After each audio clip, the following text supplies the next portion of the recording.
Hola, buenas tardes. El día de hoy vamos a hablar del proyecto 2 que se llama Cardiotacómetro Digital con Diagnóstico Automatizado. Nuestro equipo se llama BioCarding, conformado por... Rafael Santiago Suárez Gil. Daniel Augusto García Gómez. Y quien les habla, Juan Sebastián Guerrero Peña. Esto pertenece a un curso de introducción a la bioingeniería impartida por el profesor Jorge Eduardo Quintero Muñoz. Es una materia que está en el curso de pregrado de Ingeniería Electrónica dictado en la Universidad Industrial de Santander. Para este proyecto se va a tomar la señal analógica obtenida de la fase anterior y mediante un conversor de complejo QRS a pulsos vamos a digitalizar esta señal y con un microcontrolador vamos a contar cada uno de los pulsos y vamos a mostrarlo en una pantalla LED.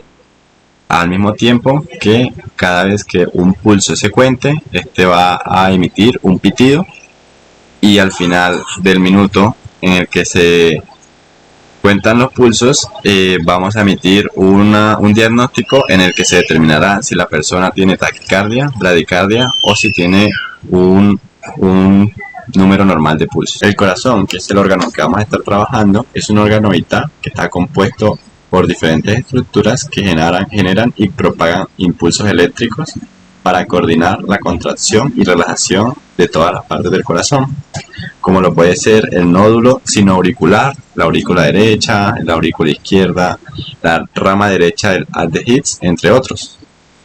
Todos estos impulsos se van a reflejar en un electrocardiograma, lo que va a representar la actividad eléctrica del corazón. En las patologías que vamos a estar estudiando, vamos a encontrar la bradicardia y la taquicardia.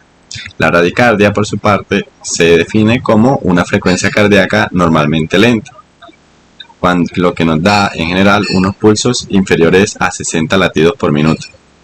Esta puede ser causada por disfunciones en los nodos o bloqueos en las aurículas normalmente, por uso de medicamentos. Es muy común. La bradicardia trae muchos síntomas que son mareos, fatiga y desmayos normalmente. Por otro lado, la taquicardia se caracteriza por tener una frecuencia cardíaca normalmente rápida, lo que genera unos más de 100 latidos por minuto.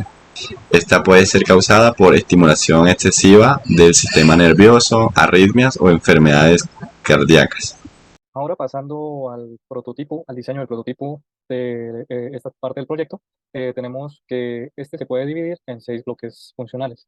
El primero es un seguidor de señal que nos va a permitir replicar la señal de entrada, la cual es una señal de electrocardiograma obtenida con el electrocardiógrafo diseñado en la etapa anterior del proyecto. Esta señal va a pasar por un filtro pasabanda de banda angosta que tiene como fin eliminar las ondas P y T y dejar únicamente el complejo QRS, que es el que indica que se genera un latido cardíaco. Esta señal filtrada pasa por un amplificador no inversor de ganancia 30, la cual pasa por un detector de umbral implementado con un circuito integrado LM311. Este detector de umbral tiene normalmente 5 voltios a la salida, a menos de que la señal de entrada esté muy por encima de los 0 voltios. Entonces, en ese caso, la señal de salida va a bajar a 0 voltios. La señal generada por este detector de umbral va a pasar por un monoestable diseñado con un integrado 555, el cual va a tener a su salida pulsos de 5 voltios y de 250 milisegundos de duración cada vez que la señal de entrada sea de 0 voltios. Estos pulsos van a entrar a un microcontrolador, que en nuestro caso vamos a utilizar una placa de desarrollo Arduino 1. Este microcontrolador va a estar encargado de realizar el conteo de pulsos durante 60 segundos. En este tiempo va a mostrar la cantidad de pulsos contados en una pantalla LCD, al mismo tiempo que muestra el tiempo restante para terminar el conteo de pulsos. Adicionalmente, va a generar un bip con un zumbador piezoeléctrico cada vez que se detecte un pulso. Y en el momento en el que se terminen los 60 segundos de conteo, se va a mostrar en la pantalla LCD la frecuencia cardíaca en pulsos por minuto y el diagnóstico derivado de pues, esta frecuencia medida. Adicionalmente, se van a tener 3 LEDs que van a indicar el diagnóstico generado. En caso de que el paciente tenga taquicardia, se va a encender el LED rojo. En caso de que tenga bradicardia, se va a encender el LED amarillo. Y en caso de que tenga una frecuencia cardíaca normal, se va a encender el LED verde. Aquí podemos observar un plano general de la implementación de los bloques funcionales anteriormente mencionados. Se puede notar que está dividido en 2 partes diferentes. El esquemático mostrado en la parte izquierda es el esquemático de la placa de circuito impreso, Y el diseño mostrado en la parte derecha, eso corresponde a los componentes que van a ir de forma externa a la placa de circuito impreso. Las tres primeras etapas se implementaron con los amplificadores operacionales del circuito integrado TL084. La primera etapa es el seguidor de señal, que es simplemente un amplificador operacional en configuración de buffer unitario, lo que nos va a permitir tener a la salida la misma señal que tenemos en su entrada no inversora. Después tenemos un filtro pasabanda que tiene frecuencia central de 17 Hz, un factor de calidad de 3.3 y un ancho de banda de 5.15 Hz. Los valores calculados de las resistencias, definiendo capacitores de un microfaradio, son los que aparecen en el esquemático. Sin embargo, estos valores son teóricos, por lo que se tuvieron que cambiar para realizar la implementación. La resistencia 2 de 1.49K se cambió por una resistencia de 1.5K. La resistencia 3 de 61.8K se cambió por una resistencia de 62K. Y la resistencia 1 de 30.9K se cambió por una resistencia de 33K. Los capacitores de un microfaradio sí se mantuvieron. Ahora tenemos el amplificador no inversor. Anteriormente se mencionó que se quería una ganancia de 30 voltios sobre voltios. Sin embargo, para adaptarse a los componentes disponibles en el mercado, se cambió la ganancia un poco, se puso una ganancia de 31.3 voltios sobre voltios al realizar la configuración del OPAMP no inversor con una resistencia de 10K y otra de 330 ohms. Esta ganancia es bastante similar a la esperada, de 30 voltios sobre voltios. Ahora pasamos al detector de umbral implementado con un circuito integrado LM311.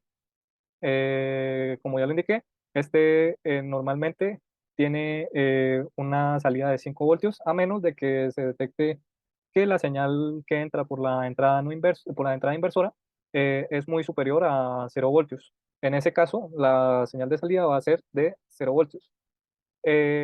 La resistencia que está definida por el trimmer es una resistencia de 510 ohms. Se tuvo que utilizar el trimmer ya que esta resistencia no se consigue comercialmente. Ahora tenemos la etapa del monostable implementado con un integrado 555.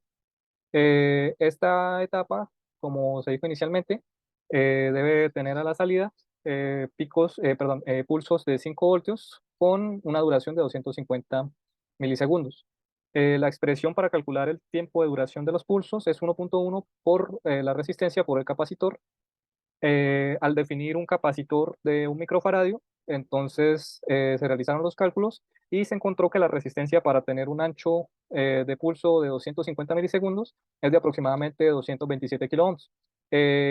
Para poder calibrar el pulso, se decidió utilizar mejor un trimmer de 500K para poder pues, definir este valor de la resistencia.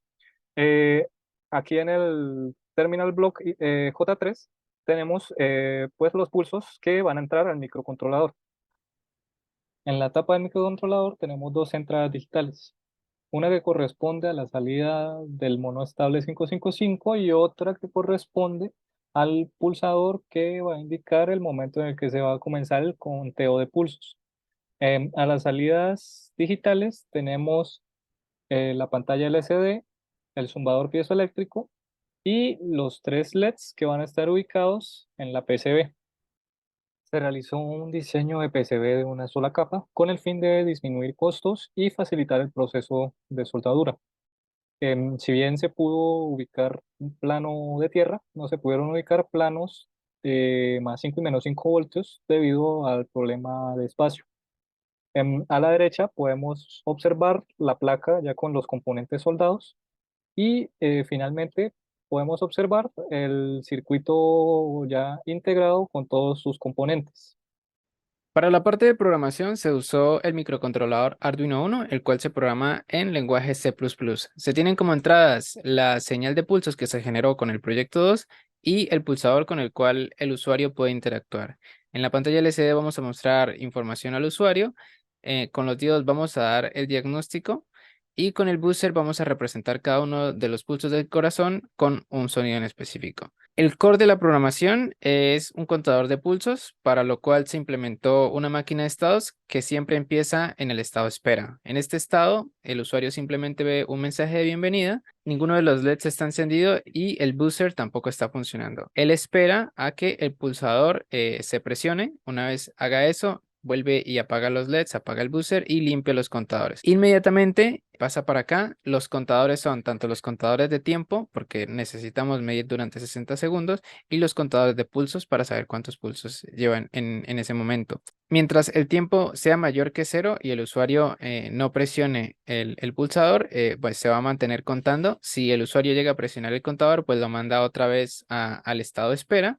Mientras se mantiene contando, va mostrando en la pantalla información y va sonando un pip del buzzer por cada latido que tenga el corazón. Luego, cuando llega el tiempo a 0, vamos a mostrar los resultados en pantalla, vamos a encender los LEDs correspondientes al diagnóstico y vamos a apagar el buzzer para que ya no suene más. El usuario puede quedarse viendo esta información en pantalla hasta que vuelva a presionar el pulsador, en donde volverá al inicio, al estado espera. En las pruebas experimentales tenemos ya la corrección que teníamos con la primera parte del proyecto 1, ya teníamos una correcta visualización.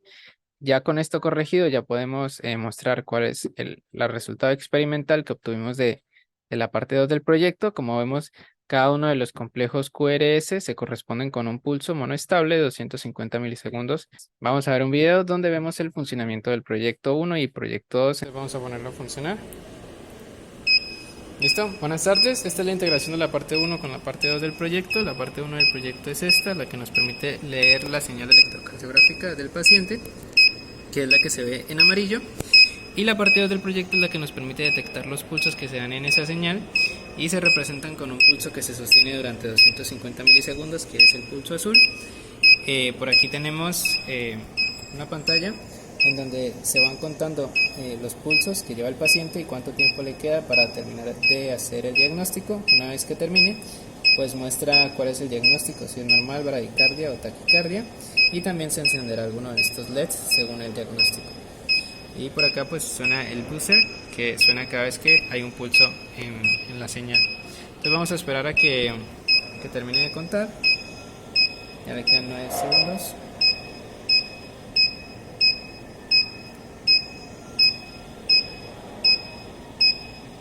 Listo, entonces con un pulso de 85 el diagnóstico es normal y se enciende la luz verde. Vamos a compararlo ahora con el valor que da en una manilla que también permite medir el pulso, que da 83. Vemos que la diferencia es poca.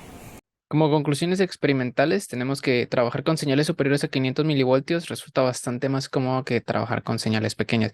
Esto debido a que las señales pequeñas son muy susceptibles al ruido. Es por eso que es importante, muy importante, la primera etapa que implementamos en el proyecto 1. Como segunda conclusión, que implementar circuitos por etapas resulta práctico para el diseño y montaje. Esto debido a que si existe algún error o alguna falla dentro del sistema, es mucho más fácil identificar dentro de cada una de las etapas qué es lo que está fallando. La tercera es que este proyecto fue considerablemente más directo de implementar y más fácil de corregir que el proyecto 1. Esto debido a que la señal que estamos trabajando aquí ya es más grande y es menos susceptible a dañarse o a problemas por ruido. Y ya como última, es más una sugerencia para futuras personas que vayan a implementar este mismo proyecto, y es siempre intentar usar pin headers como interconexión a otros dispositivos, ya sea con osciloscopios o con fuentes o con un Arduino. Esto para facilitar mucho más las interconexiones y que resulte menos confuso y más directo. Bueno, y como aporte a nuestra formación como ingenieros, este proyecto nos ha servido mucho, ya que como segunda fase de proyecto nos ha servido para aprender a compenetrar diferentes partes de proyecto, ya que como sabemos nosotros no vamos a trabajar siempre en un proyecto grande general, sino que vamos a juntar pequeñas partes hasta lograr crear algo más grande, como en el mundo laboral sería. Se ha pasado por diferentes fases con las que nos ha colaborado el aprendizaje del trabajo en equipo y sobre todo el aprendizaje sobre la visión de los proyectos hacia los clientes, ya que nosotros no vamos a trabajar para ingenieros electrónicos, vamos a trabajar para gente para la gente común, para la gente que no tiene conocimientos, y es importante tener eso en cuenta al momento de presentar resultados y de describir el proyecto.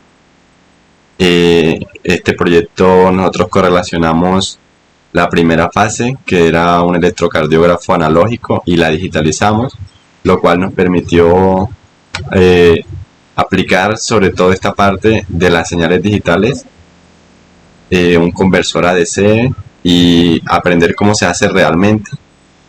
Adquirimos conocimientos sobre varios elementos de circuito que no se estudian mucho en el aula, como lo puede ser el monoestable o el detector de picos. Son cosas que no se estudian muy a profundidad, pero para este proyecto lo estuvimos utilizando, y el aprendizaje de esto nos va a ayudar mucho en un futuro.